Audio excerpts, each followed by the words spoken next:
चलिए शुरू करते हैं महत्वपूर्ण और काम की 50 बड़ी खबरों को, वो भी 10 मिनट में। पर उससे पहले अगर अभी तक आपने वीडियो को लाइक नहीं किया तो वीडियो को लाइक जरूर से करें और चैनल को सब्सक्राइब करना बिल्कुल भी ना भूलें। तो आज की पहली बड़ी खबर कि रूस ने यूक्रेन के सामने रखी 4 शर्तें, बोला कि सारी शर्त मानने को तैयार तो तुरंत बंद होगा युद्ध। आपको बता दें कि रूस और यूक्रेन की जंग का 12वां दिन भी बीत चुका है और आज 13वां दिन है। दोनों देशों की सेनाओं के बीच में संघर्ष अभी भी जारी है और आपको बता दें कि इस बीच अंतर्राष्ट्रीय अदालत में रूस और यूक्रेन को लेकर सुनवाई हुई। इस सुनवाई में रूस ने दूरी बना ली और इस बीच हम आपको बता दें कि रूस ने यूक्रेन के खिलाफ युद्ध को रोकने की बात तो कही है। रूस ने कहा है कि अगर यूक्रेन उनकी 4 शर्तों को मान लेता है तो युद्ध तुरंत रोक दिया जाएगा। यूक्रेन की मीडिया ने उन 4 शर्तों के बारे में भी बताया है। पहली शर्त तो ये बताई गई है कि सैन्य कार्रवाई को बंद किया जाए, दूसरा ये कि तटस्थ बने रहने के लिए संविधान में जरूर से बदलाव किए जाए और साथ ही तीसरा क्रीमिया को रूसी क्षेत्र के रूप में मान्यता दी जाए और चौथा दोनेत्स्क और लुहांस्क को एक अलग स्वतंत्र देश के तौर पर मान्यता दे।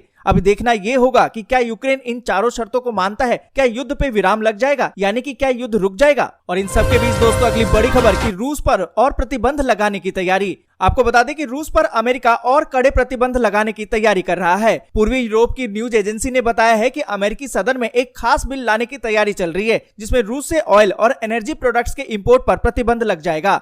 आपको बता दें कि मंगलवार को यूरोपीय यूनियन भी रूस के खिलाफ नए प्रतिबंधों का ऐलान करेगा। इस बार बेलारूस से जुड़ी कंपनियां और उनके नागरिकों के नाम भी शामिल हो सकेंगे। और इन सबके बीच दोस्तों अगली बड़ी खबर कि यूक्रेन के 4 शहरों में युद्ध विराम, नागरिकों को निकालने के लिए है एग्जिट प्लान। आपको बता दें कि रूस यूक्रेन जंग के बीच में एक बड़ी खबर आ रही है। रूस की तरफ से यूक्रेन में सीज फायर का ऐलान कर दिया गया है। इसमें कहा गया है कि जब तक यहाँ फंसे हुए लोगों को निकाल नहीं लिया जाता है तब तक हमले नहीं किए जाएंगे। और आपको बता दें कि रूस यूक्रेन युद्ध के बीच में अब तक 15 लाख लोग यूक्रेन छोड़कर जा चुके हैं। रूस ने एक बार फिर से यूक्रेन के 4 शहरों में सीज फायर का ऐलान कर दिया है। ये 4 शहर राजधानी कीव, मारियापोल, खार्किव और सुमी हैं। जैसे ही सीज फायर का ऐलान हुआ तमाम लोग अपनी और अपने परिवार की जान बचाने के लिए रेलवे स्टेशन की तरफ भागे। रेलवे स्टेशन पर बड़ी तादाद में लोगों की भीड़ देखी गई। और इन सबके बीच दोस्तों अगली बड़ी खबर कि यूक्रेन के बाद पीएम नरेंद्र मोदी ने की पुतिन से बात, जेलेंस्की से सीधी बातचीत करने का दिया सुझाव। आपको बता दें कि प्रधानमंत्री नरेंद्र मोदी ने रूसी राष्ट्रपति व्लादिमीर पुतिन से फोन पर 50 मिनट तक बातचीत की। इससे पहले उन्होंने यूक्रेन के राष्ट्रपति से भी बातचीत की थी।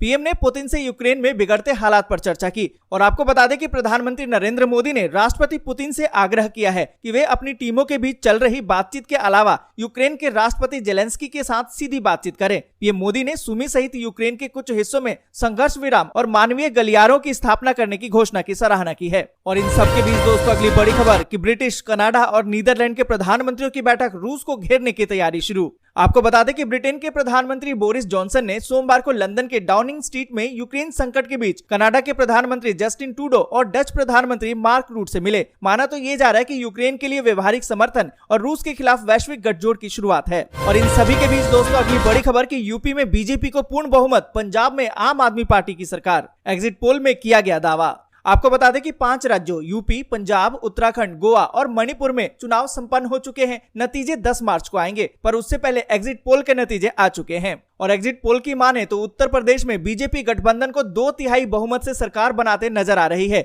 बीजेपी गठबंधन को 288 से 326 सीटें मिल रही हैं, जबकि समाजवादी पार्टी गठबंधन को 71 से 101 सीटें मिलने का अनुमान है। वहीं बहुजन समाज पार्टी महज 3 से 9 सीटों पर सिमटती नजर आ रही है, जबकि कांग्रेस को 1 से 3 सीटें मिलती नजर आ रही है। अन्य के खातों में 2 से 3 सीटें जा सकती हैं। पंजाब की बात करें तो यहाँ आम आदमी पार्टी सबसे बड़ी पार्टी बनकर उभर सकती है, लेकिन बहुमत से दूर रहने का अनुमान है। आम आदमी पार्टी को 51 से 61 सीटें मिल सकती हैं, वहीं कांग्रेस 22 से 28 सीटों पर सिमट सकती है। उत्तराखंड की बात करें तो उत्तराखंड में कांग्रेस को 40% वोट मिलने का अनुमान है, जबकि बीजेपी को 44% वोट मिल सकता है। और सीटों की बात करें तो बीजेपी को 36 से 46 सीटें मिल सकती हैं, वहीं कांग्रेस के खाते में 20 से 30 सीटें जा सकती हैं। गोवा की बात करें तो बीजेपी को 33% वोट मिलने का अनुमान है, वहीं कांग्रेस भी पीछे नहीं है, 32% वोट कांग्रेस को मिल सकता है। 14 से 18 सीटें बीजेपी को, जबकि 15 से 20 सीटें कांग्रेस को मिल सकती है। और मणिपुर की बात करें तो मणिपुर में बीजेपी आगे चल रही है, वहां 33 से 43 सीटें मिल सकती है बीजेपी को, जबकि कांग्रेस को 4 से 8 सीटें, जबकि एनपीपी को 4 से 8 और अन्य के खाते में 6 से 15 सीटें जाती दिखाई दे रही है।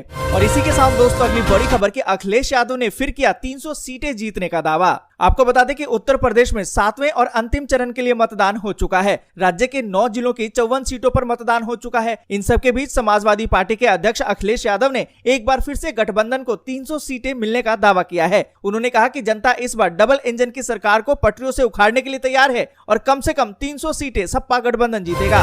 और इसी के साथ दोस्तों अगली बड़ी खबर की वाराणसी में मोदी ने झोंका दम, बाबा की नगरी में बीजेपी की होगी बम बम। आपको बता दें कि उत्तर प्रदेश में अंतिम चरण के चुनाव हो चुके हैं। वाराणसी में पीएम मोदी ने अपना पूरा दम लगा दिया है। इस बार मोदी कई बार चुनाव प्रचार के लिए आए, भव्य रोड शो भी किया, जनता से मिले भी, जन संबोधन भी किया और वोटों की अपील भी की। चुनाव के अलावा भी पीएम मोदी काशी में आते रहते हैं और अपने संसदीय क्षेत्र का हालचाल लेते भी रहते हैं। पिछली बार 2017 के चुनाव में वाराणसी के जिले की सभी 8 सीट बीजेपी की झोली में आकर गिरी थी। इस बार बीजेपी की कोशिश है कि इतिहास दोहराने की, लेकिन इस बार सपा ने भी अपना पूरा जोर लगा दिया है। अब देखना होगा कि इस बार क्या होता है। और इसी के साथ दोस्तों अगली बड़ी खबर की पंजाब में चुनावी नतीजों से पहले हलचल तेज, कैप्टन ने की अमित शाह से मुलाकात। आपको बता दें कि पंजाब में चुनावी नतीजों से पहले राजनीतिक जोड़ तोड़ को लेकर बड़ी हलचल देखने को मिल रही है। इसके अंतर्गत पूर्व मुख्यमंत्री कैप्टन अमरिंदर सिंह की तरफ से केंद्रीय गृह मंत्री अमित शाह से मुलाकात की खबर आई है। कैप्टन की तरफ से अमित शाह की रिहाइश में ये बैठक की गई। आपको बता दें कि पंजाब में 10 मार्च को चुनाव के नतीजे आने वाले हैं। इससे पहले दोनों नेताओं की मीटिंग को बेहद अहम माना जाता है। बड़ी खबर की होली पर घर जाने वालों को रेलवे की सौगात, यूपी बिहार के लिए चलेंगी ये स्पेशल ट्रेनें। आपको बता दें कि होली के त्योहार पर ट्रेनों में भीड़ को देखते हुए रेलवे ने स्पेशल ट्रेनों को चलाने का फैसला किया है। रेल यात्रियों को होली से पहले स्पेशल ट्रेनों का तोहफा देकर उनकी यात्रा का सुखद और आरामदायक बनाने का काम किया जा रहा है। रेलवे की तरफ से पूर्वांचल जाने वाले यात्रियों के लिए होली स्पेशल ट्रेनों का संचालन करने का निर्णय लिया गया है। होली के दौरान ट्रेनों में उमड़ने वाली भीड़ को देखते हुए होली स्पेशल ट्रेनों के लिए यात्रियों को आरक्षण कराने की सुविधा शुरू कर दी गई है। रेलवे की तरफ से पूर्वांचल के राज्यों खास तौर से उत्तर प्रदेश, बिहार के अलावा उधमपुर के लिए भी होली स्पेशल ट्रेनों का संचालन करने का ऐलान किया गया है। और इसी के साथ दोस्तों अगली बड़ी खबर की पीएम किसान सम्मान निधि का पैसा चाहिए तो स्टेटस की जानकारी अब करनी होगी अपडेट। आपको बता दें कि पीएम किसान योजना के तहत अगली किस्त का इंतजार कर रहे करोड़ों किसानों के लिए बड़ी खबर है। इस योजना के तहत सरकार ने अभी तक 10 किस्तों के पैसे किसानों के खाते में भेज दिए हैं और अब किसानों को 11वीं किस्त का बेसब्री से इंतजार है। हालांकि इसके लिए आपको कुछ जानकारी देनी होगी। आपको पीएम किसान सम्मान निधि का पैसा चाहिए तो KYC को अपडेट करवाना होगा, यानी कि स्टेटस की जानकारी को आपको अपडेट करवाना होगा। इसके लिए आप अपने नजदीकी CS सेंटर जा सकते हैं और वहां पर इसको करवा सकते हैं। और इसी के साथ दोस्तों अगली बड़ी खबर की वाहन चालकों के लिए बड़ी खबर, अब गाड़ी के शीशे पर 2 चीजें लगाना जरूरी।